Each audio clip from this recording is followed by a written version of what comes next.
വിനയൻ എന്താ വന്നില്ല? രാവിലെ എയർപോർട്ടിൽ എത്തിക്കൊള്ളാണ് ഇന്നലെ അവൻ എന്നോട് പറഞ്ഞത്.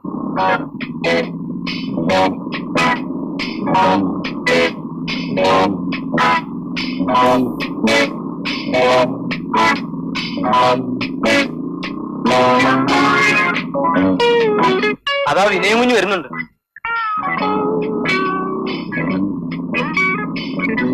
Hi daddy.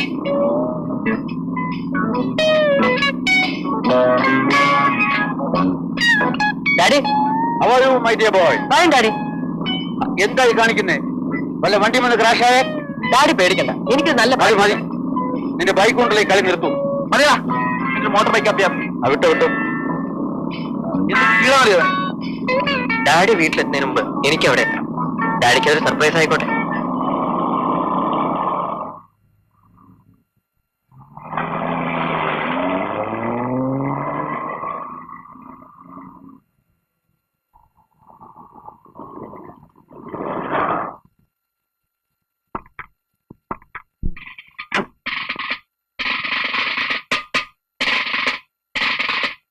Welcome retired major mister R Viswanatha Menon. അവന്റെ ഒരു വേഷം. നീ ഇത്ര പെട്ടെന്ന് ഇവിടെ എങ്ങനെ എത്തി? ഞാനിങ്ങനെ പറന്നെത്തി. പിന്നെയാ, ഇത്ര സ്പീഡിൽ വണ്ടി ഓടിക്കരുത്. That is illegal. നീ എങ്കിലും അവനെ പറഞ്ഞ് മനസ്സിലാക്കി കൊടുക്കാറുണ്ട്. ഞാൻ പറഞ്ഞ അവന്റെ തലയിൽ കൂടെ വണ്ടി ഓടിക്കും. വണ്ടി കൈ കിട്ടിയവർ യാതൊരു ലെവലും ഇല്ല. Be careful. Be very very very careful.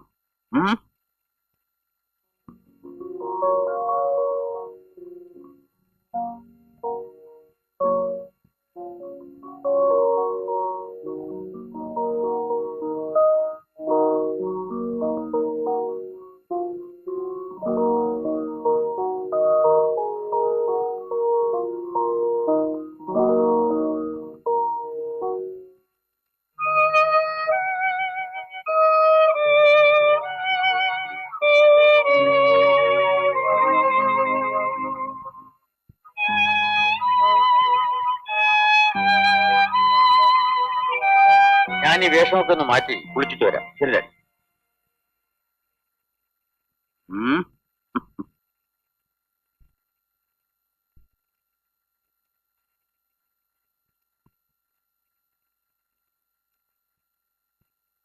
പട്ടാളം ഇവിടെ ഇല്ലേ? ആരാടാ പട്ടാളത്തെ അധിക്ഷേപിക്കുന്നവൻ? ആ, പോലീസാണ്. പോലീസ് അല്ലടോ, റിട്ടയർഡ് സർക്കിൾ ഇൻസ്പെക്ടർ രാഘവൻപിള്ള അദ്ദേഹം. തന്നെ കണ്ടില്ലല്ലോ എന്ന് ഞാൻ ബാലേന്ദ്രനോട് തിരക്കായിരുന്നു. സത്യം പറയാമല്ലോ, എയർപോർട്ടിൽ വരണമെന്നുണ്ടായിരുന്നു. പക്ഷെ പണ്ടത്തെ പോലെ ആരെങ്കിലും വണ്ടി കഴിയാനിട്ട് വരാൻ പറ്റുമോ? തൊപ്പി പോയില്ലേ? ഇരിക്കെ. പിന്നെ എന്തൊക്കെ ഉണ്ടോ മേജർ സാറേ പട്ടാളത്തിലെ വിശേഷങ്ങള്? വിശേഷങ്ങളൊക്കെ ധാരാളം പറയാനുണ്ട്. നമുക്ക് രണ്ടുപേർക്കും എന്താ പണി? വിശേഷങ്ങൾ പറഞ്ഞങ്ങ് കൂടാ. അല്ല, നമ്മുടെ പൈലറ്റിന്റെ അടിയനോടുണ്ട്. ആ, താൻ ഈ പൈലറ്റിനെ നിർത്തിക്കൊണ്ടിരിക്കുന്ന ഉദ്ദേശം എന്താ? ഇയാൾക്ക് വയസ്സെത്രയെന്നാ എന്റെ വിചാരം? നീയെങ്കിലും എവിടെയെങ്കിലും തളച്ചിട്ടുണ്ടേ? അങ്ങനെ പറഞ്ഞു കൊടുക്കണ്ട ഞങ്ങളെ. തന്റെ കാര്യമല്ല പറഞ്ഞു. ചെറുക്കൻ ചേട്ടനൊക്കെ ഒരു എഡ്ജ് ചെയ്യുന്ന ലക്ഷണമാണ്. അല്ല, ഞാനൊന്നും ഉദ്ദേശിച്ച് പറഞ്ഞതല്ല. പിന്നെ അങ്കിളിന്റെ ഒരു മോറൽ സപ്പോർട്ട് ആയിക്കോട്ടെ എന്ന് കരുതിയാ. മനസ്സിലാകുന്നുണ്ട്. എടോ, ഈ വീട്ടിലൊരു പെണ്ണിന്റെ തരിയുണ്ടോ? നീ അത് പോട്ടെ, രുചി അറിഞ്ഞ് എന്തെങ്കിലും ഭക്ഷണം കഴിക്കാൻ പറ്റുന്നുണ്ടോ? വേലക്കാരുടെ കൈ വേറെ, വീട്ടമ്മയുടെ കൈ വേറെ. എടോ, അതിപ്പോ എന്റെ കുറ്റമാണോ? ഞാൻ ഇവനോട് പറയാൻ തുടങ്ങിയിട്ട് നാളത്രയായി. ഇനിയിപ്പോ ഞാൻ റിട്ടയർഡായി. നമുക്ക് രണ്ടുപേരും കൂടെ ചേർന്ന് ഇവന് പറ്റിയൊരു പെണ്ണിനെ കണ്ടുപിടിക്കും. ഒരു പെണ്ണിന്റെ മനസ്സിൽ കൊളുത്തിട്ടുണ്ട്. ആദ്യം നമുക്ക് രണ്ടു കൂടെ പോയി പെണ്ണിനെ ഒന്ന് കണ്ടുവരാം. അത് കഴിഞ്ഞ് പൈലറ്റ് പോയി കണ്ടോട്ടെ. എന്താ, അങ്കിളിന് വേറെ പണിയൊന്നുമില്ല. എനിക്കിപ്പോ കല്യാണമൊന്നും വേണ്ട. ചേട്ടാ, ചേട്ടൻ അവിടെ നിന്നേ. ചേട്ടൻ എന്ത് കളിയായി കളിക്കുന്നത്? അങ്കിൾ സീരിയസ് ആയിട്ടൊരു കാര്യം പറഞ്ഞപ്പോ ഒരു വർത്താനം പറഞ്ഞു കണ്ടില്ലേ? ചേട്ടാ, അത് ഇതിനൊക്കെ ഒരു സമയമുണ്ട് കേട്ടോ. ഏതിനൊക്കെ? അല്ല, ഈ മംഗല്യഭാഗ്യം എന്ന് പറയുന്നത്. എടാ, മംഗല്യഭാഗ്യം സ്ത്രീകൾക്കാണ്. ഓ, അത് ശരിയാ. ചേട്ടൻ ആണാണല്ലോ. അത് ഇവരെ മനസ്സിലായിട്ടില്ലേ? അയ്യോ വേദവേ, ഇന്നിവിടെ നല്ല ചാപ്പാടൊക്കെ ഉണ്ടായിരിക്കുന്നല്ലേ? പിന്നെ ബാലേന്ദ്ര, മൂന്ന് സമയത്ത് ദേവന്മാരിൽ എവിടെ പോയി കിടക്കും? വെറുതെ ഡാഡി.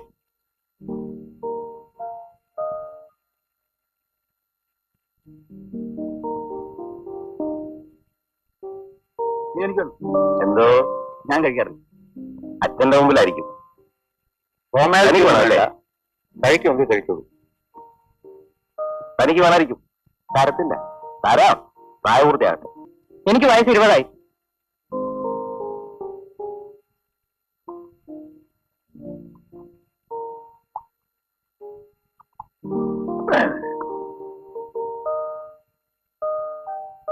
ഒഴിക്കടോ.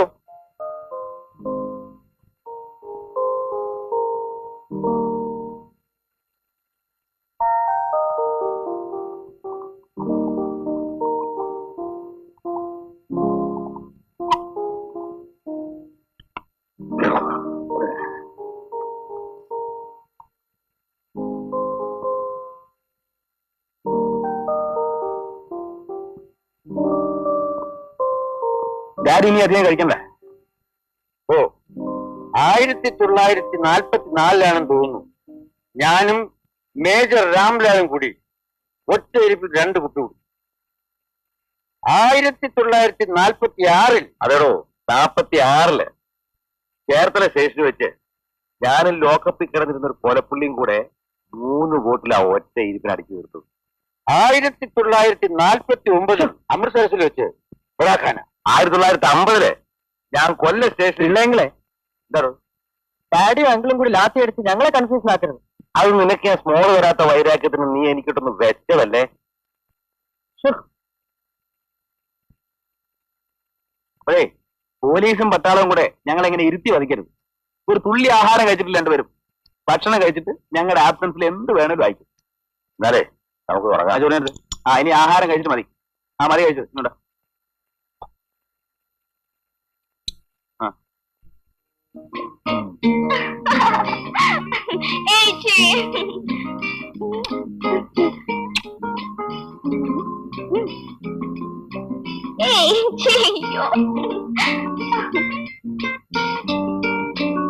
Thank you.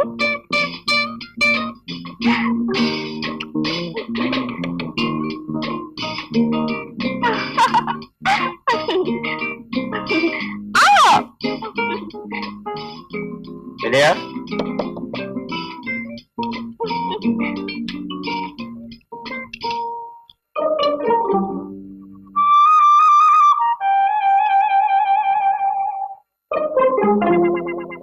ദേവി വിശകൊന്നും ഉണ്ടാക്കരുതേ. ശരിയാ?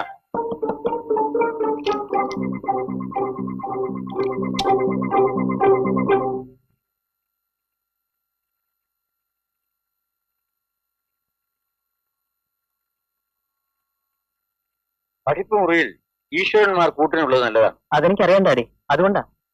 ഗുഡ്. പിന്നെയാ, നീ ഇന്നും അമ്പലത്തിൽ പോകാറുണ്ടോ?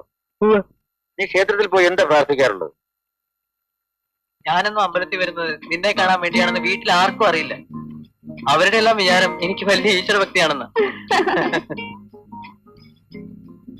നീ എന്താ ആലോചിക്കുന്നത്? ചോദിച്ചു കേട്ടില്ലേ? എനിക്കും എന്റെ ഡാഡിക്കും എല്ലാ ഐശ്വര്യങ്ങളും തരണമെന്നാണ് ഞാൻ പ്രാർത്ഥിക്കാറുള്ളത്. യുദ്ധരംഗത്ത് ശത്രുക്കളെ നേരിടേണ്ടി വന്നിട്ടുള്ളപ്പോ കയ്യിലുള്ള ആയുധത്തെക്കാൾ എനിക്ക് ശക്തിയും ധൈര്യവും തന്നിരുന്നത് മനസ്സിലെ ഈശ്വരന്മാരായിരുന്നു. ആ മണി 10 കിടന്നുറങ്ങ്. നാളെ രാവിലെ പഠിച്ചാൽ മതി. Good night. Good night.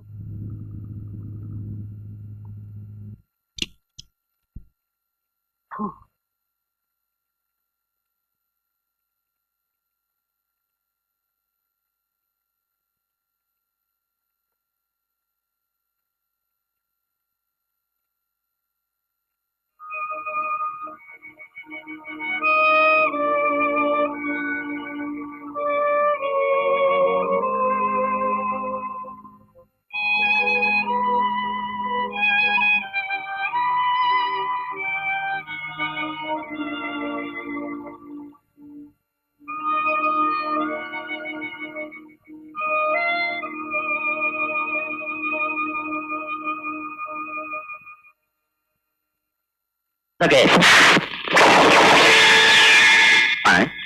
देखा, मेरी माँ ने मुझे दूध पिलाया है. क्यों भाई साहब, मैं सच बोल रहा हूँ ना? नहीं.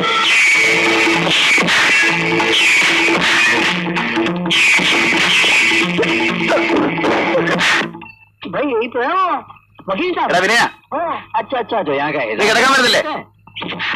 भाई बहुत अच्छा देखते हैं तुम, बहुत अच्छा देखते हैं. എടാ നീ വരുന്നോ ഇല്ലയോ?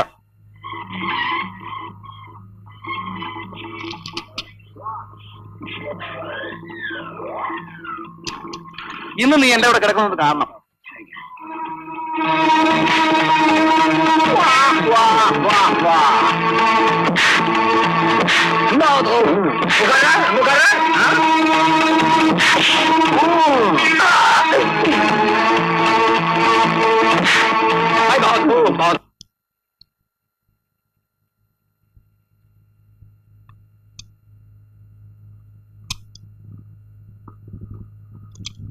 ചേട്ടാ, അപ്പോഴേക്കും വാതിൽ കൂട്ടി ഉറക്കമായോ?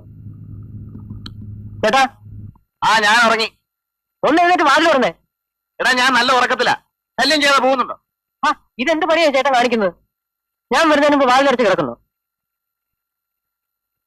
ഡാഡി, ഈ ചേട്ടൻ ഞാനിപ്പോ ഡാഡിയോട് പറയും കേട്ടോ. എന്നെ കൊണ്ടും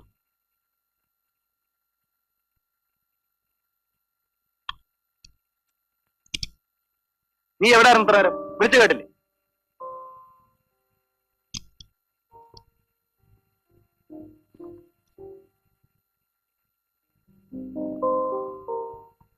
അല്ല, എന്നും ഇങ്ങനെ എന്റെ കൂടെ കിടക്കാന്നാണോ എന്റെ വിചാരം? എന്റെ പള്ളി, ഉച്ചയ്ക്ക് ഡാഡിയും പിള്ളയെങ്കിലും കൂടി കല്യാണക്കാരും പറഞ്ഞപ്പോഴേ ആള് തുണി വെച്ച് തലയിൽ കെട്ടിയല്ലോ. അപ്പോഴേ ഒരു കാര്യം പറഞ്ഞേക്കാം, എത്രയും വേഗം കല്യാണം കഴിക്കുന്നതൊക്കെ നല്ല കാര്യമാണ്. കല്യാണം കഴിയുമ്പോ എന്നോട് ഇവിടുന്ന് മാറി കിടക്കാൻ പറഞ്ഞേക്കരുത്. അത് കിടക്കാത്ത കാര്യമാണ്. നിന്നെ കൂടെ കിടത്താൻ അങ്ങോട്ട് പോരി. ഞാൻ ഈ മൂലയിൽ എവിടെയെങ്കിലും കണ്ണു അടച്ച് അടങ്ങി ഒതുങ്ങി കിടന്നോളാം. ഞാൻ ആ ഭാഗത്തേക്ക് നോക്കത്തില്ല. എടാ, തോട്ടി പോലെ ആയല്ലോടാ. ഇപ്പോഴും അവന് കിടക്കണേ കൂട്ടു വേണം. നാളെ പോലെ ഡാഡിയുടെ കൂടെ പോയി കിടന്നോണം. അയ്യോ, ഡാഡിയുടെ കൂടെ കിടക്കാനോ? എന്നിട്ട് വേണം ഡാഡിയുടെ 941 946 ഒക്കെ കേട്ട് ബോറടിക്കാൻ. ഞാനില്ല.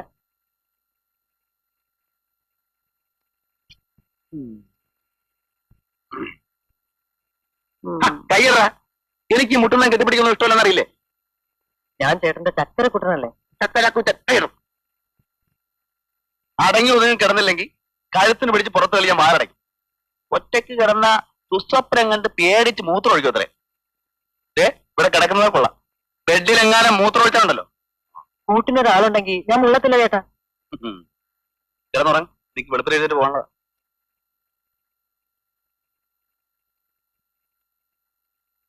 കല്യാണം കഴിച്ചിട്ട് ഇയാൾ എങ്ങനെയാണ് മുട്ടാനും തട്ടാതും കിടക്കാൻ പോകുന്നത്? ഒന്നും അറിയാൻ പാടില്ലാത്ത കൊച്ചു കുഞ്ഞല്ലേ. ആവോ, ഇങ്ങനെ കല്യാണം കഴിച്ചിരുന്നെങ്കിൽ ബാക്കിയുള്ളവരുടെ റൂട്ട് തെളിഞ്ഞു കിട്ടിയാണ്. അനുഭവിക്കാനുള്ള യോഗം വേണ്ടേ?